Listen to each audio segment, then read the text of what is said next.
On a notre alternateur d'arbre d'hélice là qui a été réparé. Donc on est très heureux là, depuis la Martinique d'avoir retrouvé notre énergie grâce à la voile.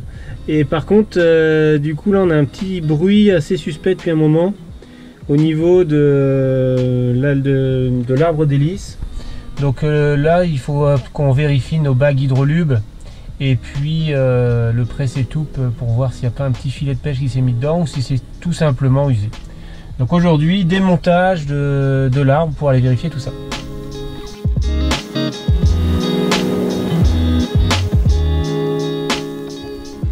Hop, donc je la retire.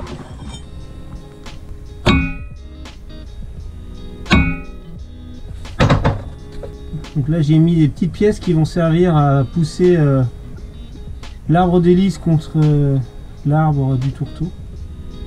Et du coup ça va faire un petit extracteur naturel en resserrant les vis du tourteau, les 4 vis.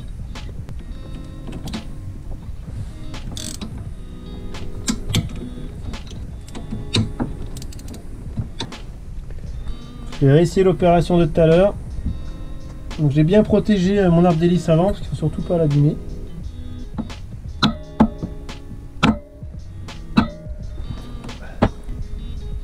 Ça y est, c'est la délivrance.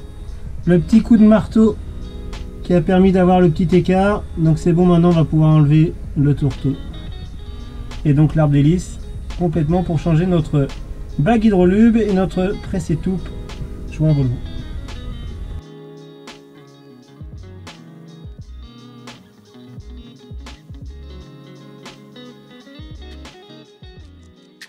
Bon, en y regardant de plus près, en fait la bague elle est complètement cassée et elle s'est détériorée dedans. Donc du coup il n'y avait plus de bague, vraiment il n'y avait que l'arrière, donc ça devait avoir du mal à bien lubrifier. Donc ça tournait, pas de vibration, mais sauf à haute vitesse où là du coup le bateau se mettait à vibrer. Voici donc la nouvelle bague, on la met juste comme ça, c'est l'eau qui fera ensuite le lubrifiant, donc il y a juste à la pousser dedans. Ce qui est important avec la bague hydrolube, c'est de bien caler la bague avec ces petites vis téflon. C'est sûrement ce qui explique que c'est cassé tout à l'heure, parce que du coup on a une amorce de cassure en fait là, juste là. Et c'est sûrement la vis qui poussait trop fort.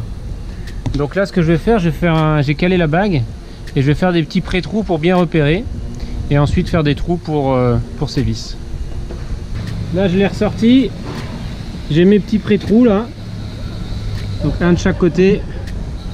Donc ça c'est ceux d'origine, mais vous voyez ils sont pas bons, donc comme ça je vais les ajuster.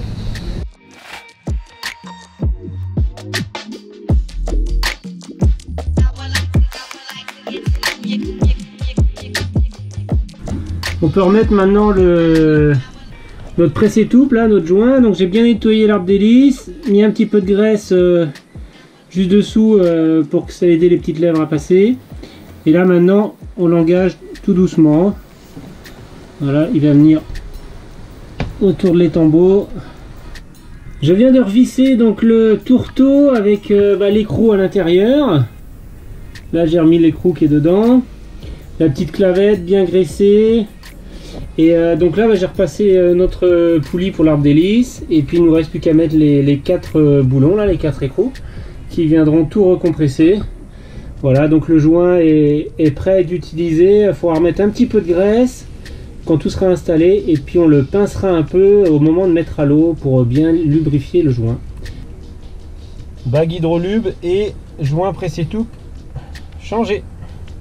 Donc là on fait une petite vérification de notre circuit de refroidissement de l'inverseur, parce qu'il y a les petits joints qui s'usent. Donc ça c'est les anciens joints, et donc là des nouveaux. Et puis surtout vérifier l'état du cuivre, voir si c'est pas cassant, parce que si ça se perce, eh bien il n'y a plus de refroidissement du moteur. Donc ça vaut le coup de regarder ça.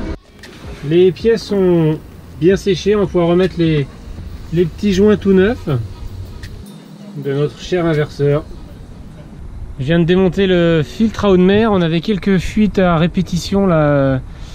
Du coup on s'est dit qu'on allait changer le bac qui reçoit l'eau de mer pour refroidir le moteur et l'inverseur. Donc du coup, voilà, changement du boîtier complet. Et on va le réinstaller un petit peu plus haut parce qu'il était un petit peu bas. Du coup, dès qu'on faisait le niveau, il était plein d'eau et ça débordait. Donc j'ai refait une petite cale pour le mettre un peu plus haut. Et puis j'en profite pour changer la tuyauterie par la même occasion. Voilà, donc voilà le nouveau filtre. C'est souvent le bol qui se déforme avec l'âge et puis le joint aussi qui finit par faiblir. Bon, ce qui est bien quand on bricole dans le moteur, c'est qu'on est tout le temps un peu dans le noir, coincé. Donc je vais essayer de vous montrer ce que ça donne. Alors, ce qui est bien quand on change les tuyaux d'arrivée d'eau de mer, c'est que ça permet du coup aussi de vérifier les vannes et les passe-coques, et notamment l'aspiration de l'eau de mer qui est vraiment importante. Donc ça y est, j'ai remonté le nouveau filtre à eau de mer. Donc du coup il est maintenant en place avec des nouveaux tuyaux. Donc j'ai bien changé aussi tous les colliers, ça permettait de vérifier. Et puis du coup on a notre tableau électrique qui est bien plus loin maintenant. Donc ce sera plus sympa à la nave. Et puis voilà, on pourra toujours le contrôler facilement, ce petit filtre. Bon, je vous montre un petit peu quand même aussi comment c'est la cabine quand on doit bricoler. Il y a un peu d'outils là. Puis vous avez vu, je suis à bosser dans le noir, forcément. Donc la lampe torche est de sortie à chaque fois. On a fait une petite bande déco là, avec une laque en gris clair comme le Lazy Bag. Et du coup aujourd'hui ça claque. On est très heureux d'enlever cette petite bande de masquage et découvrir le visage de Maloya. Aujourd'hui c'est le grand jour, on remet à l'eau. Bon, et ce soir normalement on dirait pas là comme ça, mais on dort à bord de Maloya. Alors je me demande comment on va faire, mais ouais, on va le faire. Bon, alors ça c'était de la théorie en fait, parce qu'au lieu de rester une semaine au carénage, on en est resté 2. Et puis on n'était pas du tout prêt à rentrer dans le bateau, il a fallu encore une journée complète de rangement. Donc on peut remercier Nathalie et Pascal de nous avoir accueillis pendant tout ce temps dans leur maison. C'est le bonheur. Encore un petit peu de bricolage sur le pont. Il nous reste des poulies de renvoi et le vide-mulet à changer. Donc là à ce niveau il y a de l'usure qui a été créée de chaque côté. Donc avec le temps, ça fait quand même 20 ans. Donc on va changer la pièce. Parce que c'est une pièce importante dans la tenue du gréement. Donc pour ça, on a des rivets enlevés, principalement. Et puis quelques écrous, mais normalement ça devrait être assez simple. Le plus compliqué, ça va être de ne pas perdre les drisses et les remettre au bon endroit après. Vu qu'il y a tous les ris et les bordures qui passent dedans. Et voilà. La pièce d'usure se situe vraiment à l'intérieur là. Ou bien s'emboîter dans l'autre partie vue de mulet, et donc à la longue peut-être balloter, ça creuse ici dans la gorge. Bon, c'est un petit jeu où il faut réussir à remettre les poulies et puis les ris, bordures au bon endroit, mais ça se fait très bien, il n'y a pas de difficulté particulière. Bon, pour limiter l'électrolyse, j'ai fait une petite plaque en plastique fin à mettre entre le mât et le vide-mulet.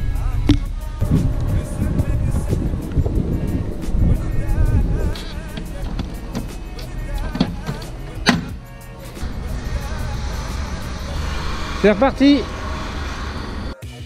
Avant de repartir, il faut encore finaliser notre installation électrique, et pour ça on vous invite à regarder notre Inside Elect numéro 2 réalisé en partenariat avec BNJ. Ciao!